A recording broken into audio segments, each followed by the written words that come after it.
नमस्ते, आप देख रहे हैं प्राइम टाइम एट 9। मैं हूं आपके साथ दिव्यांश शर्मा। वो कहावत तो आपने सुनी होगी, दूध का जला छाछ भी फूंक फूंक कर पीता है। 24 के चुनाव में यूपी में हैरान कर देने वाले नतीजे सामने आने के बाद से बीजेपी भी कुछ इसी तरह अपनी रणनीति बनाने में जुटी है ताकि कहीं कोई चूक ना हो जाए। यूपी की राजधानी लखनऊ में प्रदेश कार्य समिति की बैठक में बीजेपी अध्यक्ष जेपी नड्डा सहित तमाम दिग्गज नेता मौजूद रहे।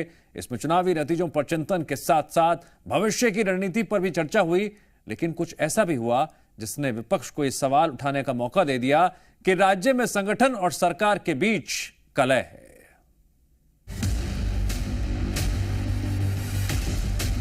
आत्मविश्वास में कि हम तो जीत ही रहे हैं, तो स्वाभाविक रूप से वहां पर कहीं ना कहीं हमें खामियाजा भी भुगतना पड़ता है। संगठन जिसको तय करे उसके साथ खड़ा होकर के प्राणपण से जुट करके कमल चुनाव चिन्ह को विजयी बनाने के संकल्प के साथ अगर हम आगे बढ़ेंगे तो आपका भी सम्मान होगा।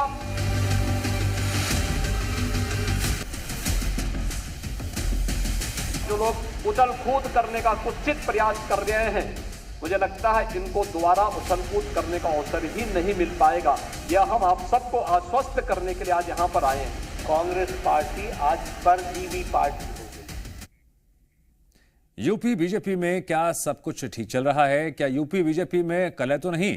ये सवाल इसलिए खड़े हो रहे हैं क्योंकि संगठन को मजबूत करने और साथ चलने की अपील करने वालों में ही अब मनमुटाव देखा जा रहा है। लखनऊ में हुई बीजेपी की कार्य समिति की बैठक में सीएम योगी और डिप्टी सीएम केशव प्रसाद मौर्य के जो बयान सामने आए, ये सवाल उसके बाद और जोर पकड़ने लगे।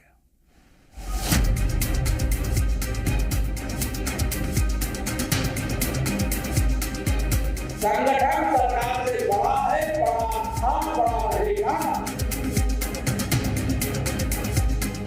मुझे लगता है इनको दोबारा उछल कूद करने का अवसर ही नहीं मिल पाएगा। क्या यूपी बीजेपी में सब ठीक है? यूपी बीजेपी में कलह तो नहीं है? क्या यूपी बीजेपी में संगठन और सरकार के मुद्दे पर तकरार तो नहीं? ये सवाल इसलिए उठ रहे हैं क्योंकि लोकसभा चुनाव में खराब नतीजों के बाद जो समीक्षा रिपोर्ट आई, उसमें बीजेपी नेताओं में गुटबाजी और आपसी कलह का जिक्र था। बीजेपी ने इस मुद्दे को सुलझाने के लिए और 2027 विधानसभा चुनाव में अपनी कमियों को दूर करने के लिए कार्य समिति की बैठक का आयोजन किया, जिसमें प्रदेश भर के नेता, प्रभारी, मंडल और जिलाध्यक्ष समेत केंद्रीय स्तर के नेता भी शामिल हुए। इस कार्य समिति में ये संदेश देने की कोशिश की गई कि सबको मिलकर आगे बढ़ना है, आपसी कलह को दूर करना है, पार्टी को मजबूत बनाना है, 2027 के लिए कमर कसनी है। लेकिन इस दौरान सीएम योगी और डिप्टी सीएम केशव प्रसाद मौर्य के बयानों से इस बात की हवा भी लगी कि कलह दूर करने का संदेश देने वालों में ही आपसी मतभेद है। पहले मंच पर आए केशव प्रसाद मौर्य ने संगठन को सरकार से बड़ा बताते हुए दावा किया कि वो अपने को डिप्टी सीएम बाद में मानते हैं, लेकिन उससे पहले वो बीजेपी के कार्यकर्ता हैं। संगठन सरकार से बड़ा है, बड़ा था, बड़ा रहेगा। भारतीय जनता पार्टी के कार्यकर्ता के नाते मैं उप मुख्यमंत्री अपने को बाद में मानता हूँ, भारतीय जनता पार्टी का कार्यकर्ता पहले मानता हूँ। केशव प्रसाद के बाद सीएम योगी मंच पर आए और उन्होंने कहा कि जब तक बीजेपी सत्ता में है तभी तक सबका सम्मान है, और अगर 2027 में राज्य सरकार को खरोंच भी आई तो इसका असर ऊपर से नीचे तक पड़ेगा। सीएम योगी ने मंत्री, सांसद, विधायक, मेयर, जिला पंचायत सदस्य समेत पदाधिकारियों को साफ संदेश दिया कि अगर जनप्रतिनिधियों के साथ कार्यकर्ताओं को अभी से 2027 की तैयारी में जुटना होगा। सीएम योगी ने बिना किसी का नाम लिए ये भी कहा कि जो लोग अभी से उछल कूद कर रहे हैं उनको दोबारा ऐसा करने का मौका नहीं मिलेगा। भारतीय जनता पार्टी है तो जिले में हमारा महापौर भी है, जिला पंचायत अध्यक्ष भी है और ब्लॉक प्रमुख भी है, चेयरमैन भी है, पार्षद भी है। और अगर यहां पर कहीं कोई खरोंच आता है तो वहां उसके असर वहां पर भी पड़ने वाला है। और जो लोग उछल कूद करने का कुत्सित प्रयास कर रहे हैं, मुझे लगता है इनको दोबारा उछल कूद करने का अवसर ही नहीं मिल पाएगा। यह हम आप सबको आश्वस्त करने के लिए आज यहां पर आए हैं। इन बयानों से दोनों नेताओं के बीच मनमुटाव होने का इशारा मिला तो विपक्ष को भी सियासी हमला करने का मौका मिल गया। यूपी कांग्रेस प्रदेश अध्यक्ष अजय राय ने दावा किया कि जल्द ही बीजेपी में विस्फोट नजर आएगा। आपस में इनके झगड़े हैं, एकदम आपस में कोई तालमेल नहीं है। मुख्यमंत्री की अलग लाइन है, केशव मौर्य की अलग लाइन है, डिप्टी सीएम ब्रजेश पाठक की अलग लाइन है, और सबसे बड़ी जो लाइन है वो अमित शाह जी की लाइन है जो दिल्ली से चलती है सीधे। तो मैं समझता हूँ कि ये सारी चीज़ें पूरी तरीके से इनके यहाँ बहुत विस्फोटक स्थिति है और कभी भी कोई कुछ और हो सकता है। मैं तो नहीं कहना चाहूँगा कि ये पूरी तरीके से भारतीय जनता पार्टी अब ये आपस में इतने लड़ गए हैं और जनता के दिल और दिमाग से उतर गए हैं। इस बीच बीजेपी कार्य समिति में पार्टी को मजबूत करने के लिए कुछ बड़े फैसले लिए गए, जिसमें अब हर हफ्ते जिला अध्यक्ष से मंडल अध्यक्ष मिलेंगे। जिला अध्यक्ष मंडल अध्यक्षों की समस्याएं सुनेंगे और समस्याओं का निदान किया जाएगा। मंडल अध्यक्ष भी शक्ति केंद्रों के पदाधिकारी से मिलेंगे। इसी महीने क्षेत्रीय कार्य समितियों की बैठक भी होगी, जिसमें कलह को खत्म करने की कवायद होगी। उत्तर प्रदेश में सरकार और संगठन के बीच सामंजस्य बना रहे, संगठन को और मजबूत करने का काम किया जाए, जिसके बाद इस तरीके के बड़े फैसले अब लिए जा रहे हैं। संदेश राज के साथ मयूर शुक्ला, जी मीडिया, लखनऊ। मुहर्रम पर देश भर में जुलूस निकल रहा है। धार्मिक जुलूस है जो हर साल निकलता है, इस साल भी निकला, लेकिन इस बार हर साल से बिल्कुल अलग है। 3 तस्वीरें आपको दिखाते हैं। श्रीनगर, बिहार के नवादा बिहार और बिहार के ही दरभंगा की तस्वीरें देखिए। तीनों ही तस्वीरों में फिलिस्तीन का झंडा लहरा रहा है। जुलूस में भारी संख्या में लोग जुटे हैं, नारेबाजी कर रहे हैं। श्रीनगर पर अगर बात करें तो पहली बार है जब फिलिस्तीन का झंडा लहराया। बिहार के नवादा में कल मुहर्रम का जुलूस निकला, जिसमें फिलिस्तीन का झंडा दिखा। अब यह वीडियो वायरल हो रहा है। कहा जा रहा है चादर पोशी को लेकर जुलूस निकला था। इसी दौरान बिहार के नवादा में कुछ लड़कों ने फिलिस्तीन का झंडा लहराया। वीडियो सामने आते ही नवादा के एसपी ने एक्शन भी ले लिया। इस मामले में 3 लड़कों पर कार्रवाई की गई है। बिहार के दरभंगा में भी मुहर्रम के जुलूस में अपने देश को छोड़कर दूसरे देश से प्रेम दिखा। जुलूस निकालना तो ठीक है, ये लोकतंत्र है और सभी धर्मों का देश है, कोई भी किसी को रोक नहीं सकता।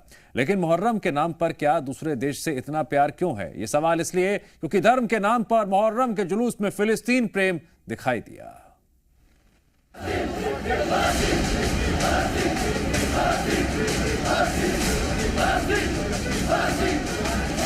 हिंदुस्तान की सड़कों पर मुहर्रम का धार्मिक जुलूस, लेकिन दिल में प्रेम किसी और देश के प्रति, ऐसा क्यों है?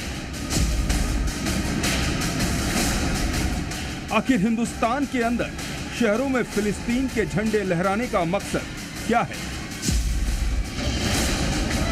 श्रीनगर, जो कल तक आतंक और आतंकियों की गोली से जख्मी था, आज वहां शांति है। लेकिन मुहर्रम के मौके पर यहां देश प्रेम से ज्यादा फिलिस्तीन प्रेम दिखा। जहां तिरंगा लहराना चाहिए था, वहां फिलिस्तीन का झंडा लहराता दिखा। मुहर्रम का जुलूस शहर के गुरु बाजार से डल गेट तक निकाला गया, लेकिन इस दौरान इस मजहबी जुलूस में फिलिस्तीन का झंडा लहराता नजर आया। हमने आज सुबह से ही देखा कई जगहों पर लंबे चौड़े फलस्तीन के ऐसे ही परचम जो है झंडे लहराते दिखे। कई युवतियों के हाथों में भी ये झंडे दिखे, कई लोगों के झंडे और लंबे चौड़े खींचे हुए झंडे थे। हालांकि इस तरह के झंडे जो है वो ममानियत की गई थी कि इस तरह के झंडे ना हो, लेकिन फिर भी ये जो है इजराइल के खिलाफ खड़े हुए हैं। अब अगली तस्वीर बिहार के नवादा की देखिए।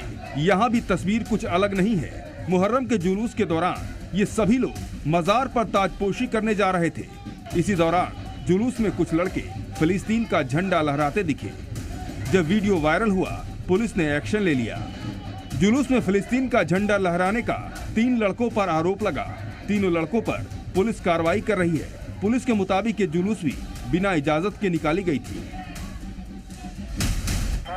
अगली तस्वीर भी बिहार के दरभंगा की है। यहाँ मुहर्रम का जुलूस 8 जुलाई को निकाला गया। यहाँ भी जुलूस में फिलिस्तीन का झंडा लहराया गया। वीडियो वायरल होने के बाद पुलिस मामले की जांच कर 2 लोगों के खिलाफ एफआईआर दर्ज कर लिया है। कुछ लड़कों के द्वारा झंडा दिखलाया गया था, जैसा वीडियो वायरल में दिखा जा रहा है। 2 लोगों पर नामित किया गया। पूरे मामले की सघन जांच पड़ताल की जा रही है।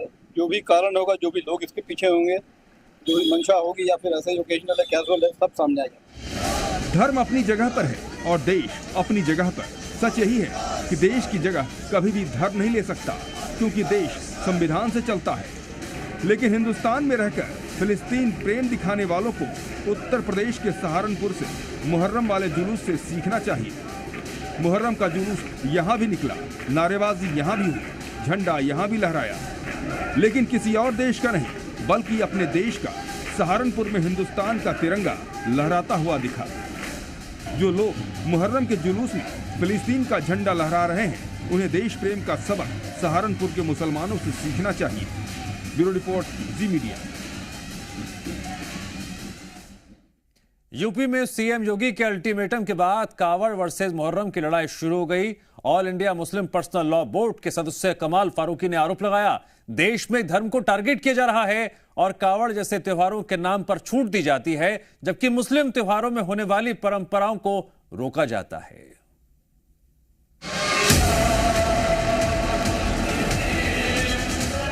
ये दो तस्वीरें आजकल सुर्खियों में हैं। पहली तस्वीर मुहर्रम में ताज़ियेदारी की है और दूसरी तस्वीर कांवड़ यात्रा की है। 17 जुलाई को मुहर्रम का जुलूस निकाला जाना है, वहीं 22 जुलाई से शुरू होने वाले कांवड़ यात्रा की तैयारी भी तेज हो गई है। वहीं यूपी के सीएम योगी आदित्यनाथ ने साफ कर दिया है कि त्योहार कोई भी हो, लेकिन यूपी में हुड़दंग नहीं चलेगा। न मुहर्रम पर हथियार चलेंगे, न कांवड़ पर लाठी डंडे लेकर चलेंगे। सीएम ने साफ कर दिया है कि चाहे मुहर्रम हो या कांवड़, ऊंची आवाज में डीजे नहीं बजेगा। लेकिन यूपी के सीएम योगी आदित्यनाथ का ये फरमान कुछ लोगों को चुभ गया। अब all India Muslim personal law board भी इस लड़ाई में कूद पड़ा है। कंट्रोल करने की जरूरत है, लेकिन अगर आप किसी एक मजहब के मानने वालों के लिए बात कहते हो तो इसका मतलब ये बिल्कुल गलत है कि आप कह रहे हैं कि आपका मुहर्रम बंद कर देंगे। हम ये योगी साहब से उन्होंने कहा, ये योगी साहब नहीं कह सकते, और अगर उन्होंने कहा तो गलत कहा। इतना ही नहीं, मुस्लिम पर्सनल लॉ बोर्ड ने तो ये भी कहा कि एक धर्म विशेष को टारगेट किया जा रहा है। एक मजहब को टारगेट करके ये कह रहे हैं कि भाई हम अर्थशास्त्र करके नहीं, हम मुहर्रम का जुलूस नहीं निकलने देंगे। आपकी बात बिल्कुल ठीक है। हम मौसी के वो सारे काम जो नॉइस पॉल्यूशन का काम होगा हम नहीं करना, आपकी बात बिल्कुल ठीक ठाक है। हम आपकी बात पूरी तरह से मानते हैं। हम अपने मुसलमान भाइयों से कहते हैं, और कहते ही नहीं बल्कि हमारा मजहब ये कहता है कि हम अपने किसी भी एक्टिविटी से, अपनी किसी भी प्रेयर से किसी अपने पड़ोसी को परेशान नहीं कर सकते। कमाल फारूकी सवाल उठाते हैं कि सिर्फ मुहर्रम और मुसलमानों के त्योहार क्यों दिखते हैं, कावड़ के डीजे का शो सुनाई क्यों नहीं देता। अब ये कांवड़ यात्रा हमारी निकल रही है, हम तो सब कहते हैं कि बहुत अच्छी तरीके से निकले, ठीक तरीके से निकले, और बिल्कुल उसके साथ में निकले, मसजिद सेफ्टी सिक्योरिटी सबकी हो। लेकिन अगर उसमें कोई नॉइस पॉल्यूशन का इशू आएगा, अगर उसमें लोग बागों का, जो कमज़ोर लोग होंगे, जो बीमार लोग होंगे, अगर वो सड़क के किनारे पर रह रहे हैं, उनकी कोठियाँ हैं, मकानात हैं, क्या वो रात भर सो पाएंगे उस डीजे के सेट के अंदर और उसके अंदर। जी न्यूज से बातचीत में फारूकी ने कहा कि रामलीलाओं में जो होता है उसका तो कोई बुरा नहीं मानता।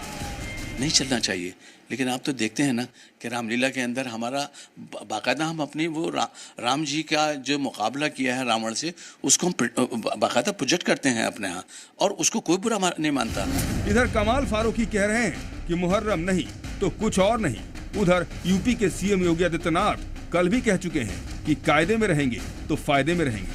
ताजिया के नाम पर घर तोड़े जाते थे, पीपल के पेड़ काटे जाते थे, सड़कों के तार हटाए जाते थे, पुल तोड़ दिए जाते थे। आज कहा जाता है किसी गरीब की झोपड़ी नहीं हटेगी। आज कहा जाता है कोई तार नहीं हटेगा। आज कहा जाता है कि सरकार नियम बनाएगी, पर्व और त्योहार मनाना है तो इन नियमों के अंतर्गत मनाओ, और नहीं तो अपने घर में बैठ जाओ।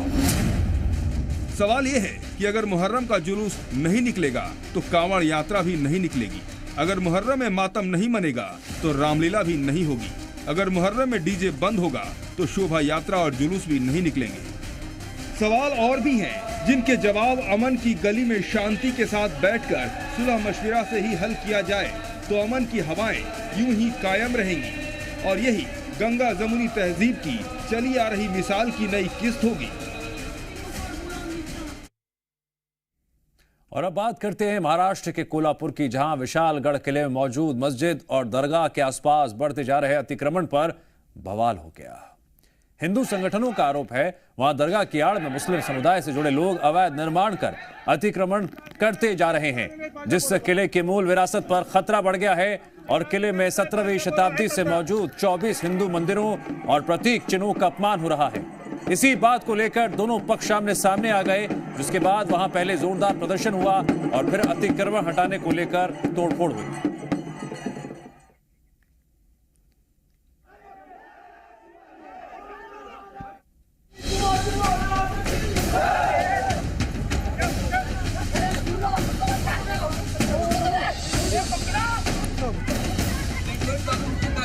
एक बार फिर मंदिर और मस्जिद का विवाद सामने आया। एक बार फिर धर्म के नाम पर दो पक्ष आमने सामने आ गए। एक बार फिर जगह पर हक को लेकर बवाल हो गया। इस बार जगह है महाराष्ट्र का कोल्हापुर, जहां विशालगढ़ किले में दरगाह पर कलह इस कदर बढ़ गई कि देखते ही देखते पूरा इलाका जंग के मैदान में तब्दील हो गया।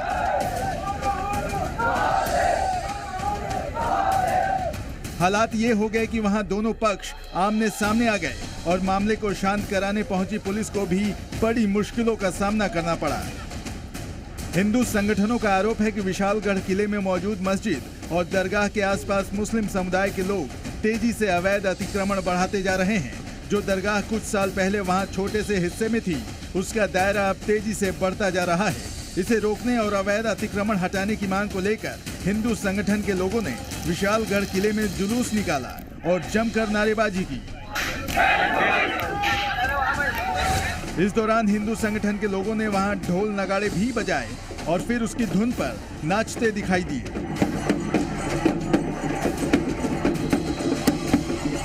विशालगढ़ किले में दरगाह को लेकर हिंदू संगठनों का आरोप है कि विशालगढ़ किले में मुस्लिम समुदाय की तरफ से अवैध अतिक्रमण किया गया।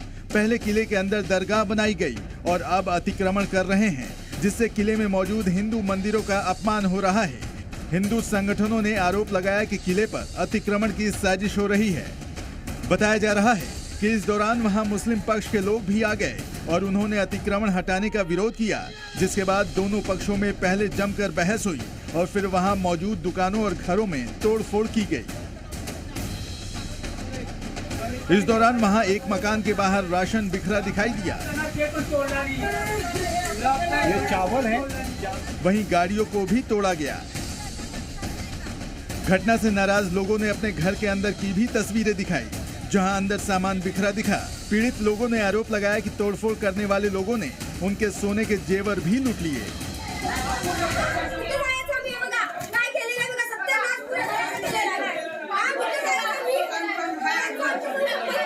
एक्चुअली हमारा विशालगढ़ के अतिक्रमण से कोई संबंध नहीं था। हमारी खाजगी जगह है, की जगह है और बस खाली जाति भेद करने के भेद से उन्होंने पूरे गाड़ी का पूरा और घर का पूरा सत्यानाश किया। सब सोना बिना सब लूट के लेके गए ले, सब गाड़ी भेद सब गाड़ी बीड़ी सब फोड़ के रखे ले। सिर्फ तोड़फोड़ ही नहीं, वहाँ कुछ मकानों में आग भी लगा दी गई, जिससे निकलते धुएं के गुबार को काफी दूर से भी देखा जा सकता था। हालात इतने बिगड़ गए कि मौके पर पहुंची पुलिस के लिए लोगों को संभालना चुनौती बन गया, जिसके बाद तोड़फोड़ कर रहे लोगों को काबू में करने के लिए पुलिस को लाठीचार्ज करना पड़ा, जिसके बाद हंगामा करने वाले इधर उधर भागते नजर आए। वहीं पुलिस ने कुछ लोगों को हिरासत में भी लिया है।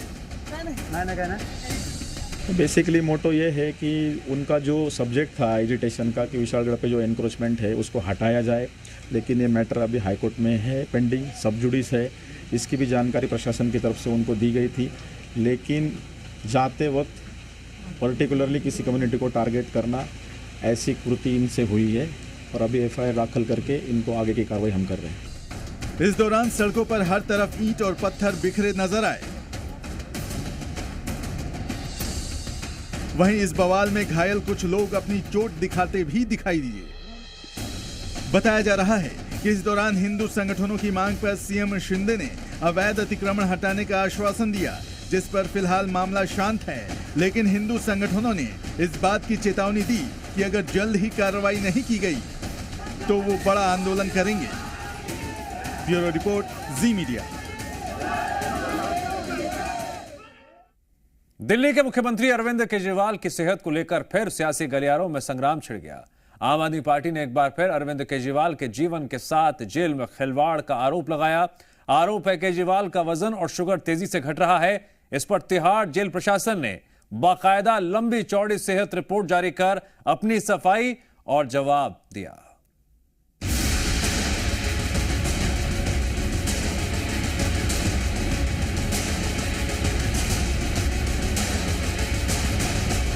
क्या अरविंद केजरीवाल की तबीयत ठीक नहीं है? क्या अरविंद केजरीवाल के जीवन से खिलवाड़ किया जा रहा है? ये सवाल उठाए हैं आम आदमी पार्टी ने। आम आदमी पार्टी ने आरोप लगाए हैं कि जेल में अरविंद केजरीवाल का वजन और शुगर लेवल लगातार कम हो रहा है और उनके जीवन पर खतरा है। उनका वजन 8 किलोग्राम तक घट गया है। शुगर की बीमारी के लिए सही उपचार नहीं मिल रहा है। उन्हें ब्रेन स्ट्रोक तक हो सकता है और शुगर कम होने पर कोमा में भी वो जा सकते हैं। इस पर तिहाड़ जेल प्रशासन ने अरविंद केजरीवाल का हेल्थ अपडेट जारी करते हुए गृह विभाग को चिट्ठी लिखकर आम आदमी पार्टी के लगाए आरोपों को गलत बताया है। ये देखिए, यही है वो हेल्थ अपडेट वाली चिट्ठी जिसमें अरविंद केजरीवाल की सेहत की पूरी डिटेल दर्ज है। इसमें 1 अप्रैल 2024 से लेकर 14 जुलाई 2024 तक की सारी डिटेल है। तिहाड़ जेल प्रशासन के मुताबिक 1 अप्रैल 2024 को जब केजरीवाल पहली बार तिहाड़ आए तो उनका वजन 65 किलोग्राम था। 10 मई को जब अरविंद केजरीवाल तिहाड़ से छूटे तो वजन 64 केजी था। 2 जून को सरेंडर के समय उनका वजन 63 किलोग्राम था और रविवार यानी 14 जुलाई को उनका वजन 61.5 किलोग्राम रिकॉर्ड किया गया। यानी उनका वजन 8 किलोग्राम तो नहीं, लेकिन जेल में आने के बाद से अब तक करीब 3.5 किलोग्राम जरूर घटा है और कम खाना उनके वजन में गिरावट की वजह हो सकता है। उसी रिपोर्ट में आगे लिखा गया, उनका लगातार वजन घट रहा है। उनका शुगर लेवल कई बार सामान्य सीमा से कम हो चुका है और उन्हें कमजोरी भी है। ये देखिए, ये जेल प्रशासन की रिपोर्ट का वही हिस्सा है। इसी में आगे लिखा गया कि हर रोज सीनियर डॉक्टर्स और अधिकारियों की देखरेख में केजरीवाल की स्वास्थ्य जांच होती है और परामर्श के वक्त उनकी पत्नी सुनीता केजरीवाल भी मौजूद रहती हैं। लेकिन फिर भी आम आदमी पार्टी तिहाड़ जेल प्रशासन को डराने के इरादे से झूठी जानकारी फैलाने और जनता को भ्रमित करने की कोशिश कर रही है। अब बीजेपी इसी को आधार बनाकर आम आदमी पार्टी पर निशाना साध रही है। जिस प्रकार से पुराने आरोपों को ही फिर से नया स्वरूप देकर परोसा जा रहा है। इससे पहले भी उन्होंने आरोप लगाया था 4.5 किलो वजन घटा है, पर तब भी पता चला था वजन घटा नहीं, बढ़ा था। कैंपेनिंग के बाद जेल में फिर से आए हैं। उन्होंने खाना लेना बंद कर दिया है, शायद इसीलिए ताकि वो वजन घटे और बीमारी का बहाना बनाया जा सके और विक्टिमहुड कार्ड खेला जा सके। हालांकि कांग्रेस ने केजरीवाल की सेहत पर तो कुछ नहीं कहा, लेकिन इसके बहाने बीजेपी पर ताकत के दुरुपयोग का आरोप जरूर लगाया। आप ये निर्वाचित मुख्यमंत्रियों के खिलाफ तो कर रहे हैं ना। भारतीय जनता पार्टी अपने अहंकार में डूब के जो दुरुपयोग कर रही है एजेंसियों का, इसकी कीमत बहुत महंगा देश चुका रहा है। अरविंद केजरीवाल की सेहत को लेकर तिहाड़ जेल पहले भी निशाने पर रह चुका है। इसको लेकर आम आदमी पार्टी कोर्ट का दरवाजा भी खटखटा चुका है। अब देखना ये होगा अब की बार क्या होता है। ब्यूरो रिपोर्ट, जी मीडिया। और यहां रुकेंगे ब्रेक के लिए।